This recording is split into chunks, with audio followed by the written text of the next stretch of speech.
Welcome to Fake It Till You Make It and Then What?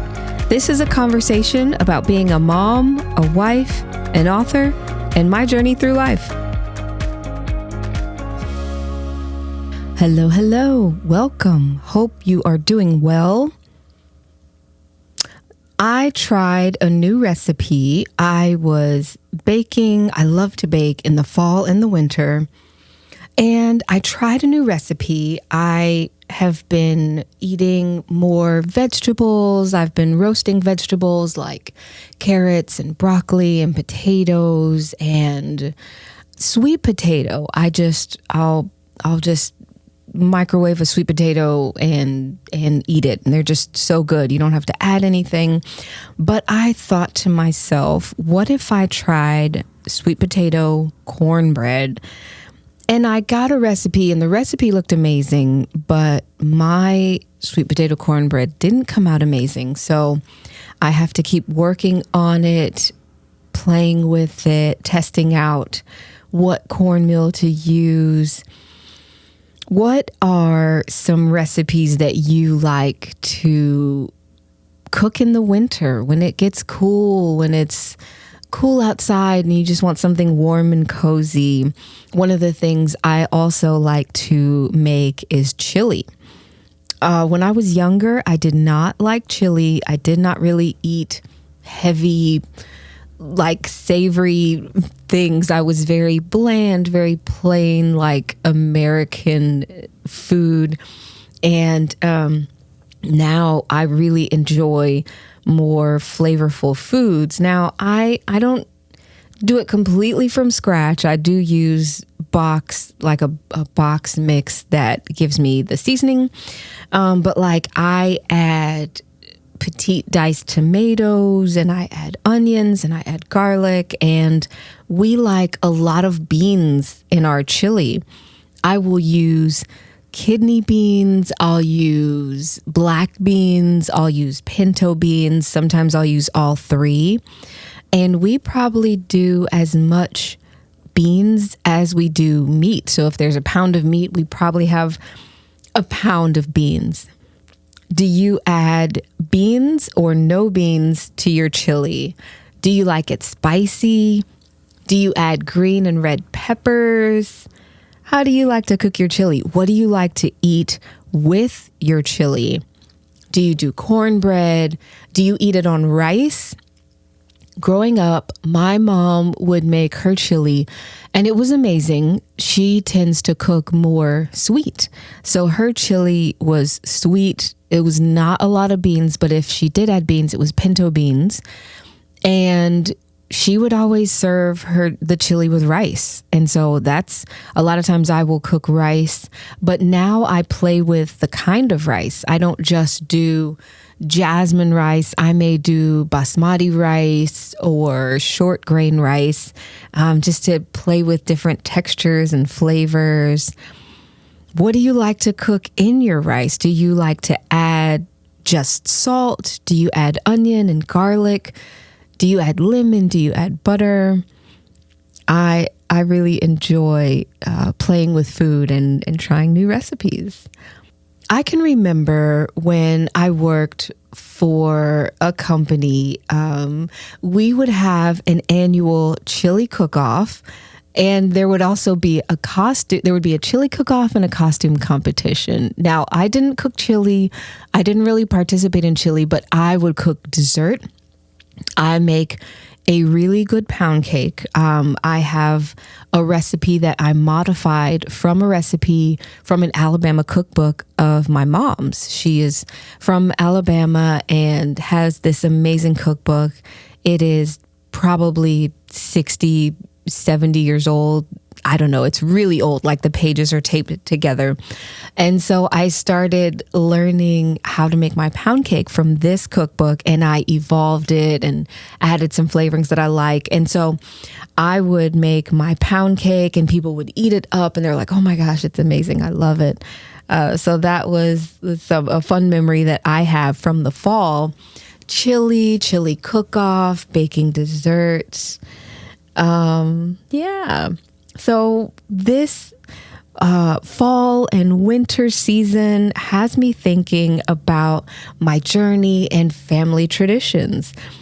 And, we like to decorate. Right now, in November, I had a fall tree up. And then once Thanksgiving came, we switched it over and now it's a Christmas tree. But I love to decorate and celebrate the change of the seasons. And I think part of that is because elementary school, when you're in elementary school and they're teaching you about the months and they're teaching you about different holidays and social holidays that are celebrated, they would decorate the bulletin board. And because I'm an artist, those visual elements just stuck with me. And so I like to do that now. It brings back good memories, warm memories, happy memories. So Valentine's Day, we've got red and we've got hearts. And then when it's Easter, we've got the pastel colors and the eggs and the bunnies. And Groundhog's Day and Thanksgiving, we've got the maple leaves. And I have, I had sunflowers on the tree and little pumpkins. And so for us, it's something to bring a little bit of joy, a little bit of happiness.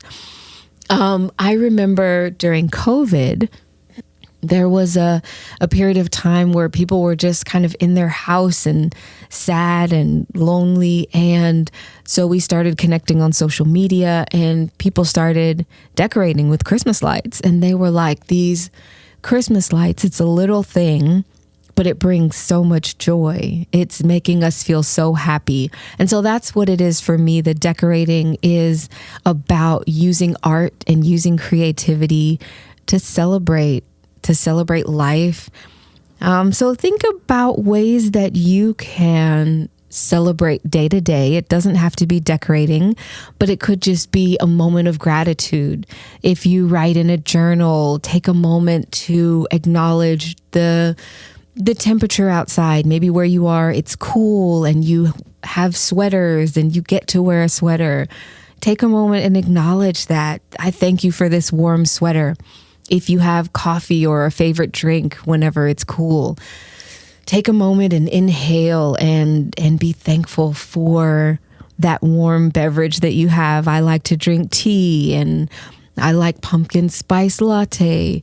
So think about different ways that you can show gratitude, whether it is decorating in decor or journaling or telling a coworker, when they wear a new sweater, oh, I like your sweater. You look good today. Think of little ways to implement gratitude into your routine. So I want to share with you a conversation from earlier in the year. As I'm thinking about traditions and family traditions, I am reminded of a conversation that Mike and I had about our anniversary back in the spring. And so in this conversation, we are talking about our first 6 years, how we met. Take a listen. Hope you enjoy. Happy anniversary day. That's what it is. Happy anniversary. Happy 6 years. 6 years. Today is Ty and Mike's 6th wedding anniversary. And so that's what we're going to talk about. We're just going to talk about how we met. I like that. And some good memories that we can remember from when we first spent time together and then just where we are now. Yeah. So I will start. I remember the first time I heard your name, I was backstage at the location that I work at, and they were looking for a person who could sing a country song, and nobody knew anyone who sang a country song. And Shanna De Los Santos, Shanna and Aaron were like, what about Mychael Allen? And that was the first time I'd heard your name, and I can still hear her voice saying it. And we were kind of like, okay, cool. Who's that? And she was like, oh, he works here. We'll get him. And I don't think it was that same day. It might have been it might have been a week later, you and Dee came walking up the hallway. Right. And Shanna and Aaron introduced us, and it was just like, okay, cool, he can sing. But the look on your face said, I'm not getting on that stage and I'm not singing anything. The way I walked in, the way that she perceived it versus the way I perceived it is night and day. I was just casually walking up to this space where we all kind of hang out, and thinking that you're just coming to say hi to some coworkers. Right. I don't even think they didn't text me and say, hey, come up here. They bombarded me when I walked into the thing, and they were like, hey, oh, here he is. Yeah, they're like, oh, by the way, here he is. Can you sing this and that? And all I thought about in the moment was how much we all talk about singers who fail and flop, and I was like, there's no way I'm getting on that stage and singing. And singing's not even my main thing. That's what he was thinking. And all that he said was... Yeah, my eyes got big. I looked at... and I think your person was the one who asked me, like, hey, can you sing? Yeah. And I was like, oh. And I looked at my person and I said, he's not going to do it. He don't want to do it. And so then from there, I think I looked you up on Facebook and noticed that we had the same birthday. Right. Because I remember sending a Facebook message like, oh my gosh, I'm totally not stalking you, but we have the same birthday. Mm-hmm. And I went to my friends and I said, she's totally stalking me. She's into me. Wasn't, but no, she wasn't. She absolutely wasn't. And then I got an idea. I was like, oh, I would love to create some original music because the person that I work with needed some original music. And I said, hey, can you make 2 songs for me? Sent an email, sent some samples. And I still have these emails in my Yahoo account. 2 amazing original pieces of work. And he's like, it's not good. And I was like, oh my gosh. Like, you don't even know how talented you are. And all I could see on him was stress about how not good it was. And I was like, but I thought I was going to get like some video game sounding music or like, I don't know what I thought I was going to get. But really nice, just a really good sound is what I can remember. And I thought, I remember thinking this is something special. And so when he sent the music, I paid him because I, hired him as a contractor to create the music, paid him. And then I remember going, to Facebook to say, who is this person? Like, where are you from? And one of the images that stands out is there was a picture of a family member. And I was like, oh, okay, so he's biracial. Yes. And I remember thinking, they probably wouldn't talk to me. We make assumptions when we see people, so forgive me. I'm a country boy. That's what she's getting at. Yeah. So some people have names for like the region that they're from. Yeah. And the name that his grandfather used to describe himself was hillbilly. Hillbilly, yeah. Yes. Straight out of Kentucky. Yes. And you can see that in the picture. And so I was like, I was like, yeah, he's not going to like me. And I just made up in my mind, like, cool person, but, and there's one other picture that I saw and your eyes just caught my attention.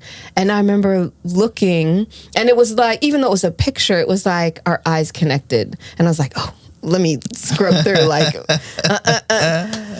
because for me, I had, been through a divorce. I was in my, like girl power. I got this. I'm rocking the single mom thing. I don't need a man. Like, that's where I was. And then I saw his eyes and I was like, because he was younger. Get thee behind me. He's this musician. I was like, nah. And then we just on occasion would text. I don't even remember what we would talk about. Like, probably I think stuff. before text, it was like Facebook messages. It was only Facebook. It was message. only Facebook messages, and it was just stuff. I mean, we had a commonality in the place that we work at, and so we talked about just stuff and you invited me. Yeah, I did. I invited you to one of my. You invited me to an event that you were at. Yeah, and that was the first time that we had spent time together, like as friends. Was it really? Yeah, you're right. It sure was. Wow. Because we messaged for some months, maybe 5 or 6 months. Yeah. Because that was like, yes, now I remember. Because we were preparing for Sundays. And we needed content for every Sunday. And so that was like spring. And then June was our birthday. And I was like, happy birthday, fellow Gemini. Right. And then we had the major event in August. Yep. And it was like, all the stress of the event. All the stress that came with that. Yeah. And then September, October was that event. And you're like, I'm doing this event on October 8th. Was. And so then I just went to support. And I remember a couple people saw me there and was just like, smiling like this. And I was like, what? I'm just here to support a friend, but they were like, what are you doing here? Yeah. And I was like, I swear, I'm just, 2 people in particular, I can see their face. They were like, oh.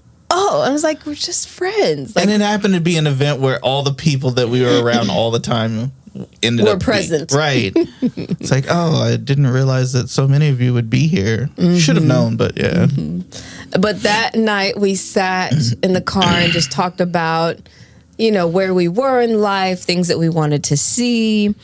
We listened to, I say his name wrong every time. We listened to David Ryan Harris. Bittersweet. Yeah, his record Bittersweet. Yeah.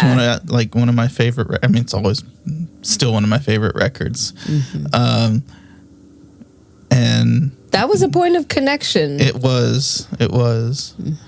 She learned that I like melancholy, sappy music. Melancholy music, yeah.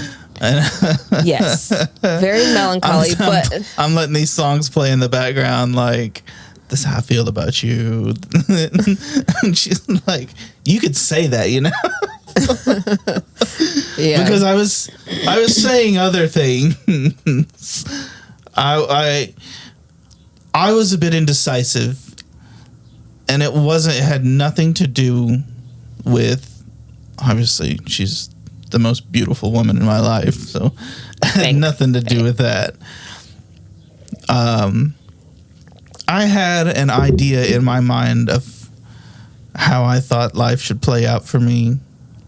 And Don't we all? Yeah, I think, we all do that. And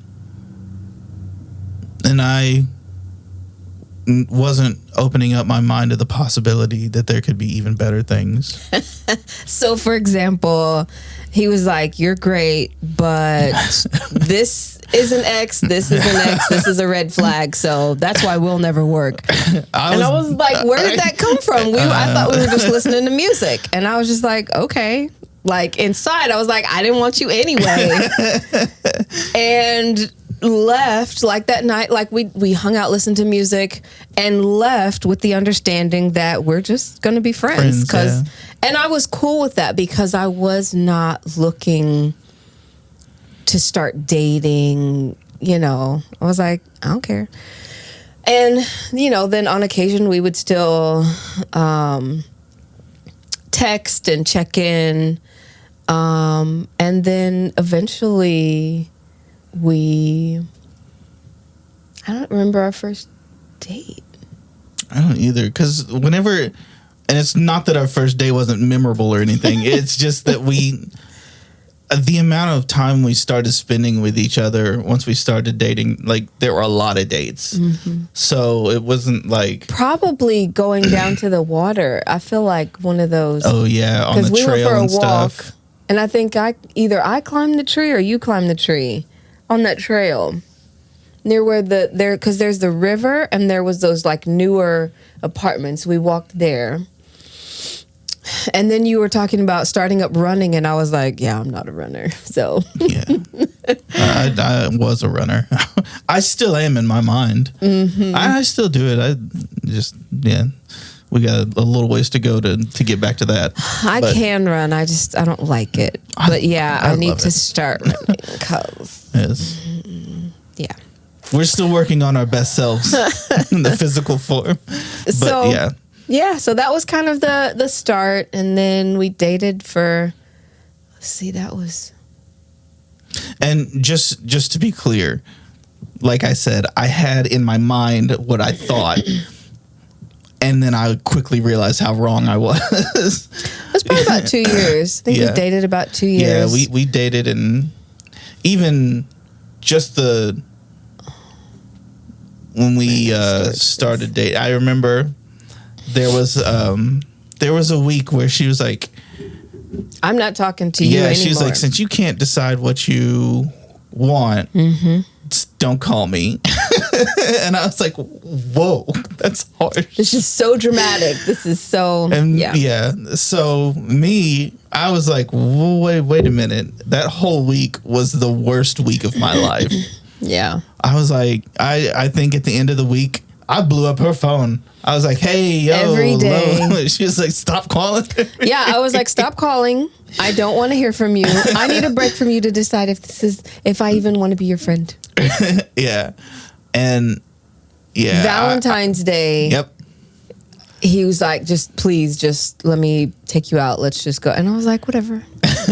Still not going to like you. And then we went out and he just was like, this was the worst week ever. I missed you. I really care about you.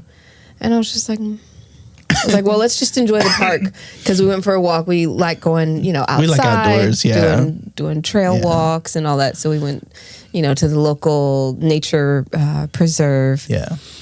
And took some pictures.